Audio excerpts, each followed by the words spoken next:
Kisah nyata horor pesugihan pekerja pabrik kerupuk, tumbal si sulung kurang kasih sayang.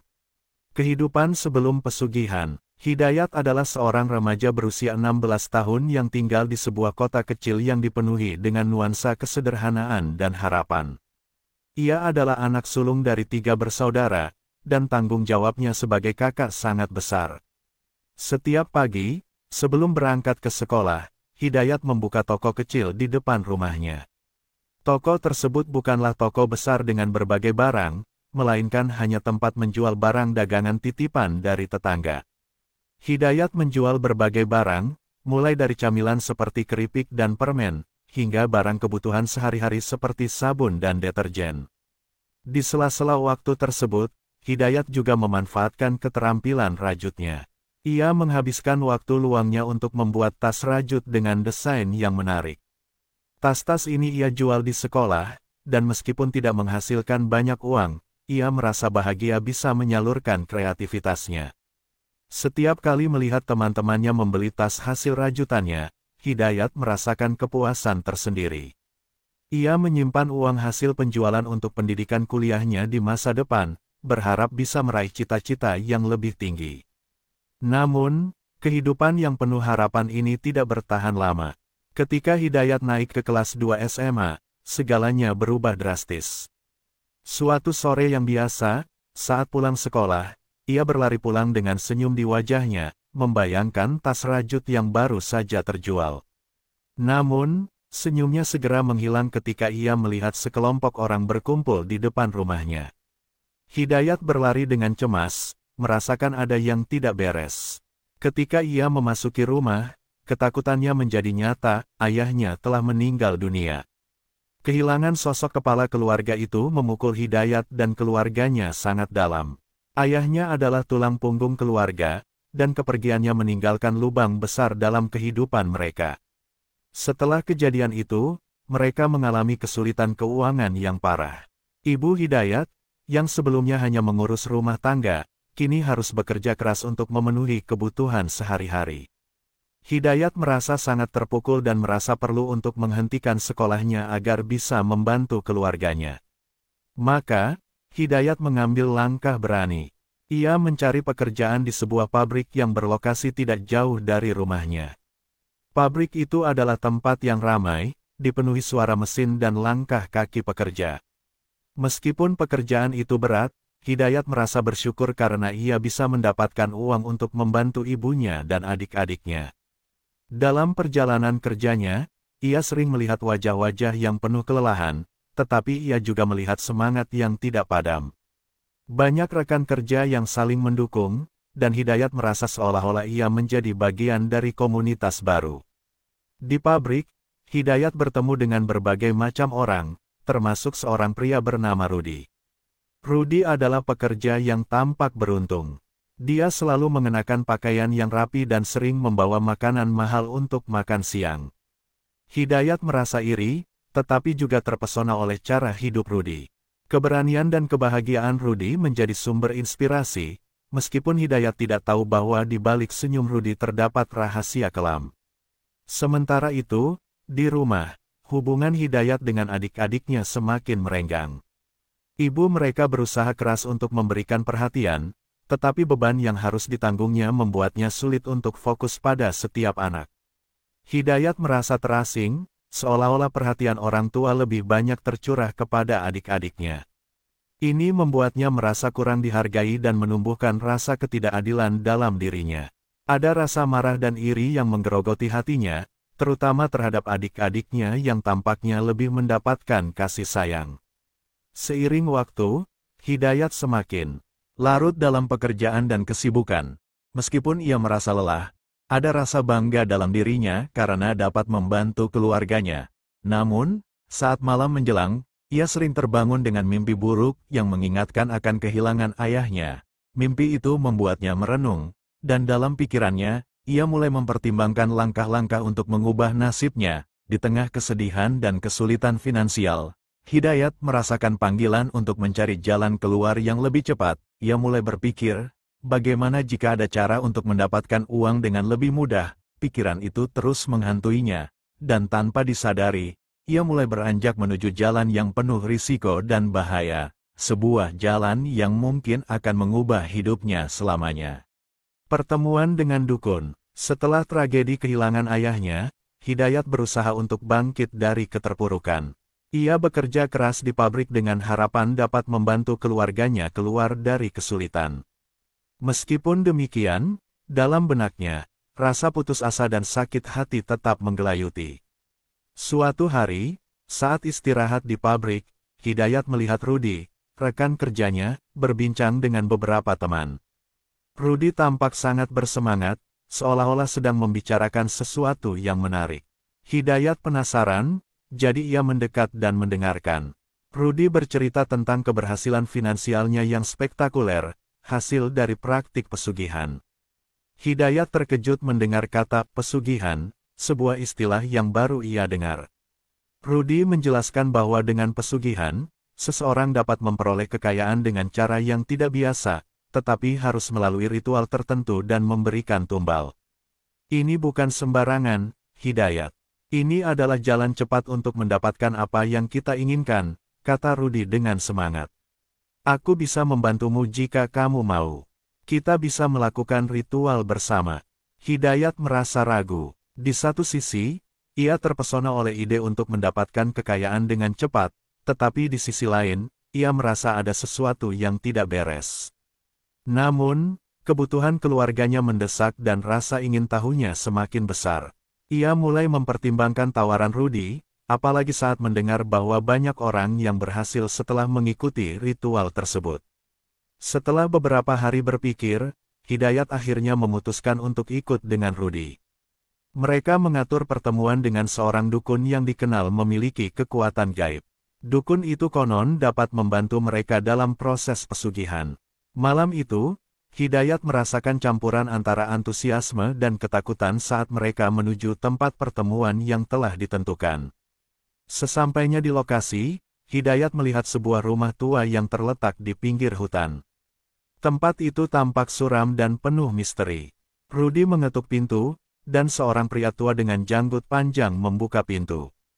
Dukun itu memandang Hidayat dengan tatapan tajam, seolah-olah bisa melihat ke dalam jiwanya.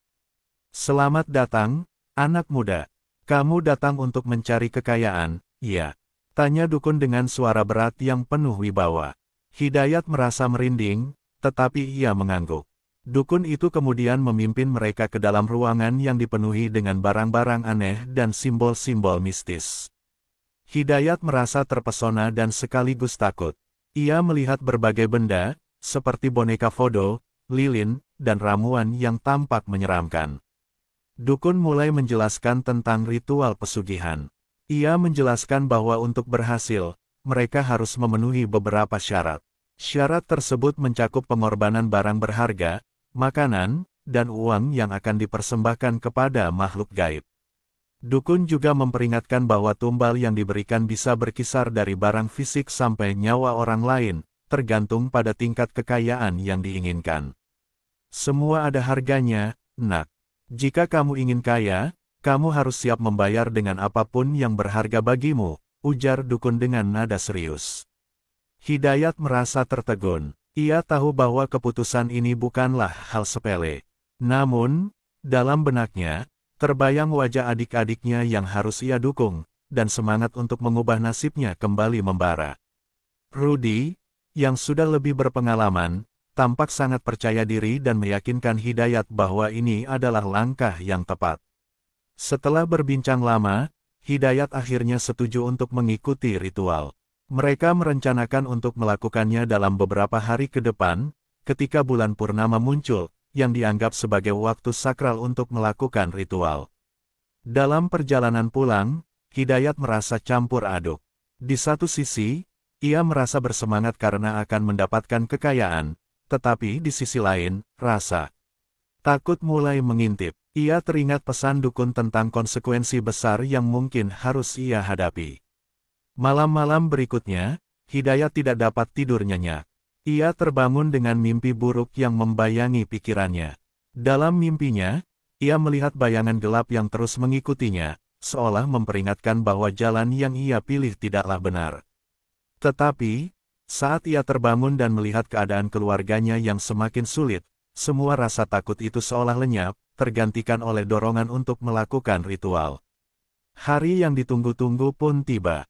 Hidayat dan Rudi kembali ke rumah dukun, siap untuk melakukan ritual pertama mereka. Dalam perjalanan, Hidayat merasakan ketegangan yang semakin meningkat, tetapi juga harapan yang menggebu-gebu. Ia bertekad untuk melakukan apapun demi keluarganya, meskipun ia harus mengorbankan sesuatu yang berharga. Saat mereka tiba di lokasi ritual, Hidayat merasa dunia di sekelilingnya seolah berhenti. Ia tahu bahwa langkah ini akan mengubah hidupnya selamanya, apakah itu untuk yang lebih baik atau lebih buruk, hanya waktu yang akan menjawab. Ritual pertama. Malam itu, suasana di sekitar tempat ritual tampak mencekam. Hidayat dan Rudi tiba di lokasi yang ditentukan, sebuah tempat yang terpencil di pinggir hutan, dikelilingi pepohonan besar dan suara malam yang menakutkan. Bulan purnama bersinar terang, menerangi jalan setapak yang mereka lalui. Di dalam hatinya, Hidayat merasakan campuran antara ketakutan dan harapan yang memuncak. Ia tahu bahwa malam ini akan menjadi titik balik dalam hidupnya. Setelah beberapa saat berjalan, mereka akhirnya sampai di tempat yang dipilih. Sebuah altar sederhana terbuat dari batu dan kayu terlihat di tengah-tengah area yang dikelilingi oleh lilin-lilin yang menyala. Rudi mengatur sesajen yang mereka bawa, makanan berupa nasi, ayam bakar, dan buah-buahan, serta beberapa uang kertas yang dijadikan persembahan. Semua barang itu diletakkan di atas altar dalam susunan yang rapi. Sementara itu, dukun menyiapkan ramuan dan benda-benda lain yang tampak misterius. Dukun itu, dengan suara tenang namun penuh wibawa, mulai memimpin ritual. Ia mengucapkan mantra dalam bahasa yang tidak dapat Hidayat pahami, menambah kesan angker pada malam itu. Hidayat berdiri di samping Rudi, merasakan ketegangan di udara. Rudi tampak tenang, seolah-olah sudah sangat terbiasa dengan situasi seperti ini. Hidayat berusaha menenangkan diri, tetapi jantungnya berdebar kencang. Ketika dukun mulai menyebarkan ramuan yang berkilau di atas altar, Hidayat merasakan hawa dingin menyelimuti sekujur tubuhnya. Dia menutup matanya sejenak dan berdoa dalam hati, berharap agar semua ini berjalan lancar dan tidak ada hal buruk yang terjadi. Namun, saat matanya terbuka kembali, ia melihat bayangan-bayangan bergerak di antara pepohonan, membuatnya merinding. Dukun melanjutkan ritual dengan mengajak Hidayat dan Rudi untuk mengulangi mantra yang diucapkannya. Hidayat berusaha mengikuti, meski kata-katanya terasa asing. Di tengah proses itu, dukun meminta Hidayat untuk memberikan sesuatu yang berharga sebagai tumbal. Hidayat merasa terperanjat. Ia tidak ingin kehilangan barang yang memiliki makna sentimental, seperti kalung warisan dari ayahnya. Namun, dukun menjelaskan bahwa tanpa tumbal, ritual tidak akan berhasil.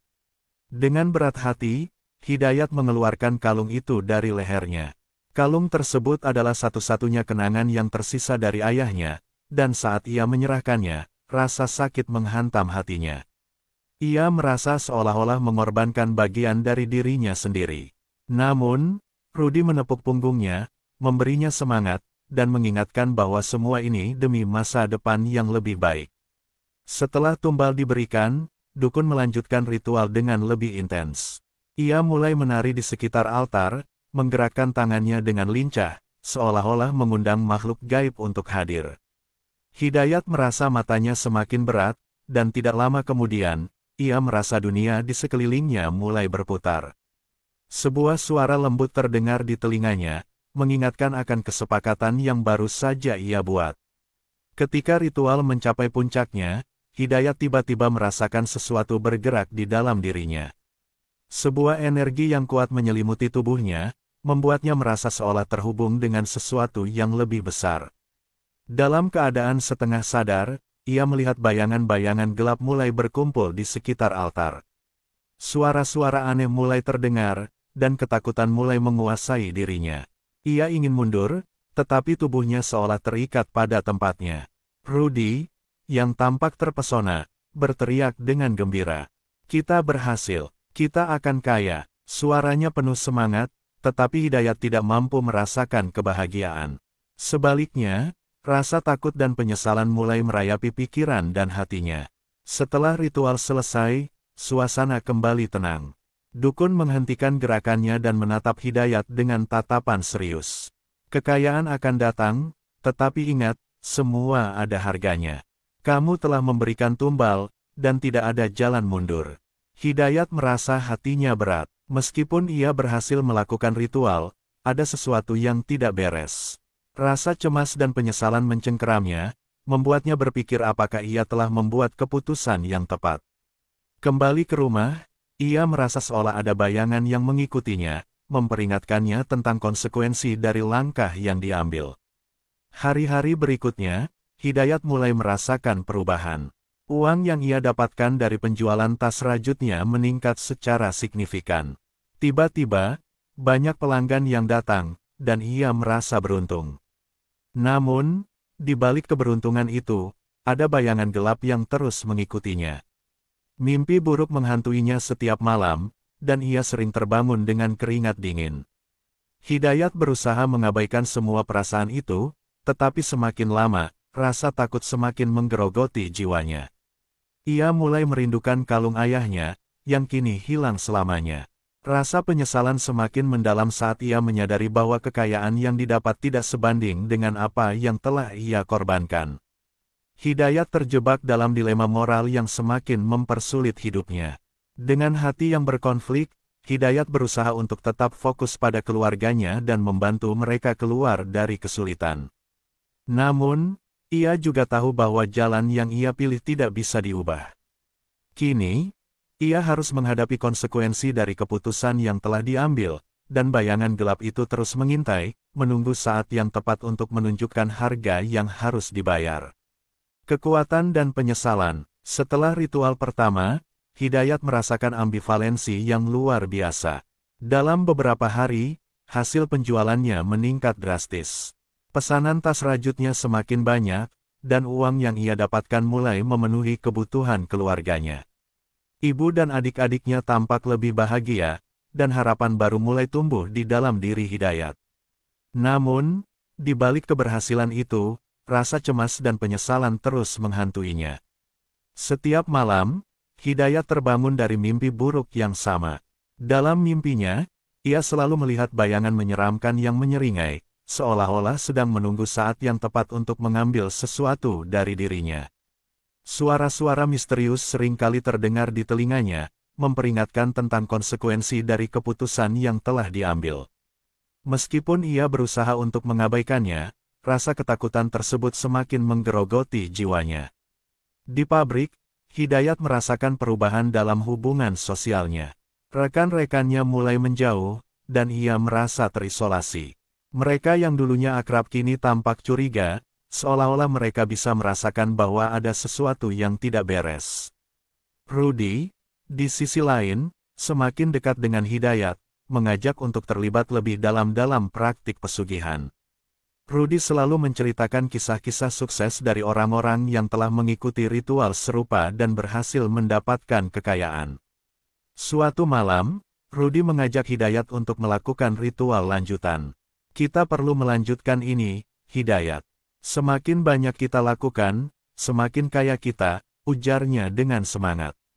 Hidayat merasa tertekan, tetapi dorongan untuk membantu keluarganya dan mendapatkan lebih banyak uang membuatnya setuju. Mereka merencanakan untuk melakukan ritual di tempat yang lebih dalam hutan, jauh dari jangkauan orang-orang. Saat malam ritual tiba, Hidayat merasa lebih gelisah dari sebelumnya. Rudy tampak antusias, tetapi Hidayat merasakan ketegangan yang tidak bisa dijelaskan. Di dalam hatinya, ia bertanya-tanya apakah semua ini sepadan.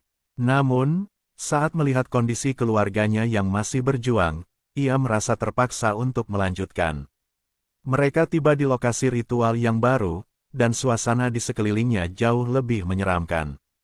Dukun menyiapkan altar dengan lebih banyak benda-benda mistis, dan Hidayat merasa semakin tertekan. Dalam hati, ia mulai meragukan semua yang telah dilakukan.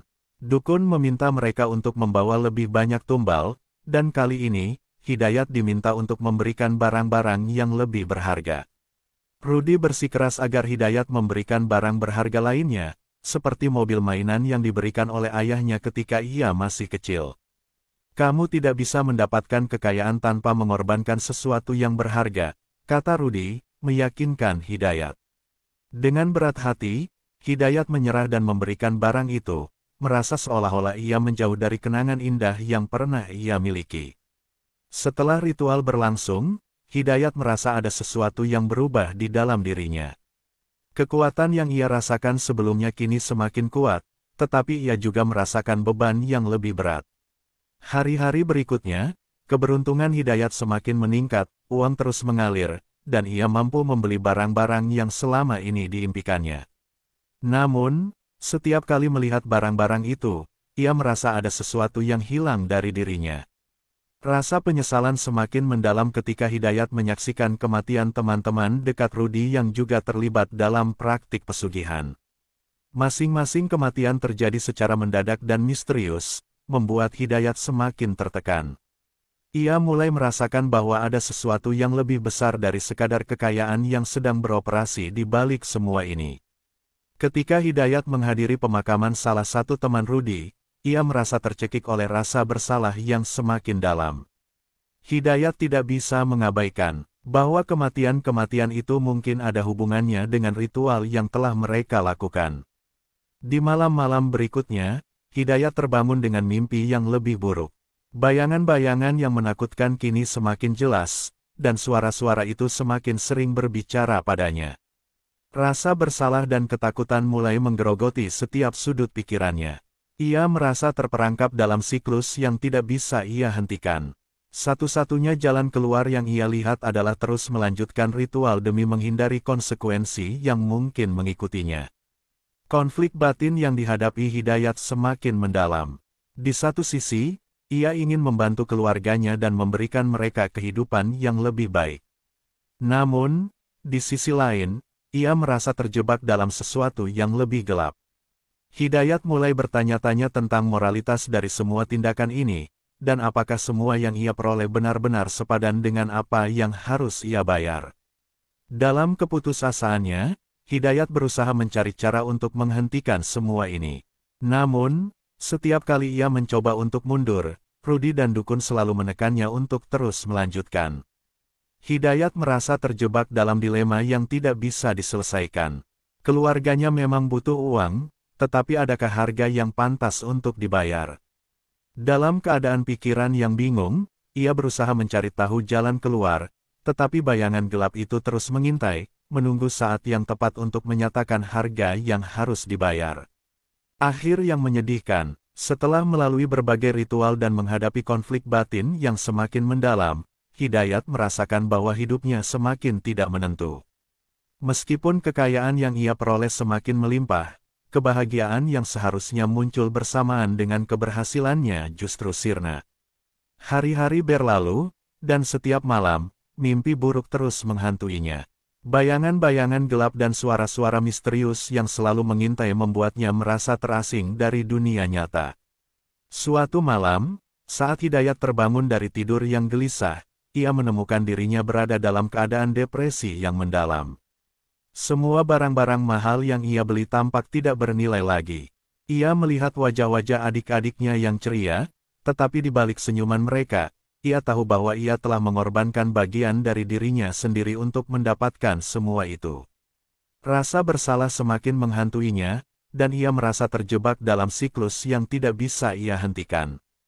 Hidayat berusaha untuk menjelaskan kepada Rudy bahwa ia ingin berhenti. Namun, Rudy menolak mentah-mentah, menganggap keputusan itu sebagai tindakan yang bodoh. Kamu sudah terlalu jauh, Hidayat. Jika kamu berhenti, semua yang kamu miliki akan hilang dalam sekejap. Kata Rudy dengan nada marah. Hidayat merasa tertekan, tetapi suara hatinya semakin keras, memberitahunya bahwa ini adalah jalan yang salah. Pada suatu malam, Hidayat memutuskan untuk pergi ke tempat dukun tanpa memberitahu Rudy. Ia ingin mengembalikan semua yang telah ia ambil, barang-barang, uang, dan tumbal. Saat ia tiba di rumah dukun, suasana di dalam terasa lebih mencekam dari sebelumnya.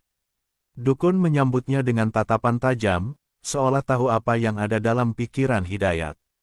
Kamu datang untuk menghentikan semua ini. Kamu tahu, semua ada harganya, kata dukun dengan suara berat. Hidayat merasa gemetar, tetapi ia tetap berusaha untuk berbicara.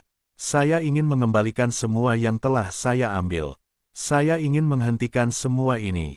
Dukun tertawa pelan, tetapi ada nada serius dalam tawanya. Kamu pikir itu semudah itu? Kamu telah membuat kesepakatan. Sekarang, kamu harus membayar harganya. Dalam sekejap, Hidayat merasa terperangkap lagi. Ia berusaha untuk membujuk dukun, tetapi semua usaha terasa sia-sia. Dukun menjelaskan bahwa untuk menghentikan praktik pesugihan, ia harus memberikan tumbal yang lebih besar. Hidayat merasa hatinya hancur. Ia menyadari bahwa untuk menghentikan semua ini, ia harus mengorbankan sesuatu yang lebih berarti, mungkin nyawa seseorang. Perasaan ngeri menyelimuti dirinya. Ia tidak ingin terlibat lebih jauh dalam kegelapan ini, tetapi ia juga merasa putus asa. Dalam kebingungan, ia meninggalkan tempat dukun dengan perasaan hampa. Berhari-hari berlalu, dan Hidayat berusaha untuk menjalani hidupnya dengan normal. Namun, setiap langkahnya terasa berat. Ia melihat Rudi semakin terjebak dalam praktik pesugihan, dan banyak teman mereka yang mulai menghilang satu persatu, entah kemana. Kematian demi kematian yang terjadi di sekelilingnya semakin menambah beban di hati Hidayat. Ia merasa seolah-olah ia adalah penyebab dari semua ini. Hidayat berusaha berbicara dengan ibunya tentang kesedihannya, tetapi ia tahu bahwa ibunya sudah cukup terbebani dengan masalah keluarga. Ia tidak bisa membebani ibunya dengan rasa bersalah yang ia rasakan. Dalam keputusasaannya, ia mulai menjauh dari orang-orang terdekatnya, merasa bahwa tidak ada yang bisa memahami apa yang ia alami. Di tengah malam yang gelap, Hidayat terbangun dari mimpi buruk dan melihat bayangan yang lebih jelas dari sebelumnya, bayangan wajah-wajah teman yang telah hilang. Rasa bersalahnya semakin mendalam, dan ia tahu bahwa ia tidak bisa melanjutkan hidup seperti ini. Ia harus mengakhiri semua ini, meskipun harus membayar harga yang sangat mahal. Akhirnya, Hidayat memutuskan untuk mengunjungi tempat di mana semua dimulai, tempat ritual pertama. Ia ingin merasakan kembali atmosfer malam itu, berharap menemukan kedamaian dalam hati yang gelisah. Dengan langkah berat, ia berjalan menuju hutan, melewati jalan setapak yang sama. Saat ia tiba di lokasi, suasana terasa sunyi. Hidayat berdiri di depan altar yang dulunya dipenuhi dengan sesajen. Air mata mengalir di pipinya saat ia berdoa, meminta agar semua yang terjadi bisa dihapus. Ia ingin mengembalikan semua yang telah ia ambil dan mengakhiri rasa bersalah yang menyiksanya. Namun, saat ia berdoa, ia merasa ada sesuatu yang menghalangi. Suara-suara itu kembali, mengingatkan bahwa tidak ada jalan untuk kembali. Hidayat akhirnya menyadari, dalam pencariannya untuk mendapatkan kekayaan, ia telah kehilangan yang paling berharga, dirinya sendiri.